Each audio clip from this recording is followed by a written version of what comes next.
தண்ணியை பூரா எடுத்து நான் சாம்பாரில் ஊற்றி எவ்வளோ கட்டியாக பண்ணுங்க இங்கே அப்படின்னாக்கா பிறகு தண்ணியை கொண்டு ஊற்றி தண்ணியாக ஊற்றி உப்பு வரப்பு தண்ணி கரெக்டாக 3 ஊற்றினா கரெக்டாக ஆயிரும். தலை முங்க தான் ஊற்றணும். கட்டியாக வச்சு எவ்வளோ டேஸ்ட்டாக இருக்குது. தண்ணியாக ஊற்றினா மிக்ஸே ஆகாது. தண்ணியாக வச்சா இந்த மாதிரி இது கூட கொஞ்சம் தண்ணியாக தான் இருக்குது, அது மிக்ஸ் ஆகாது.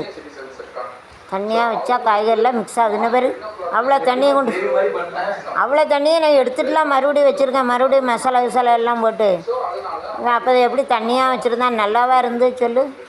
பார்த்தேன், எனக்கு மூளை ஒர்க் ஆச்சு. சரி நம்ம சாம்பார் கணக்கா தனியாக வச்சுருவோம், புரியுதா? அதில் ஒரு பருப்பை போட்டு 2 காய்கறியை போட்டு இப்போ நல்லா இருக்கலாம். வித்தியாசமாக சிக்கனு தண்ணியில் சிக்கன் வச்ச தண்ணியில் பருப்பு போட்டு காய்கறியை போட்டு சூப்பராக வச்சுட்டானா. இப்போ கட்டி ஆகிட்டால அதை பார்க்கலண்ணா. பருப்பு நல்லா வெந்துட்டாது. பருப்பு வெந்துட்டாங்க.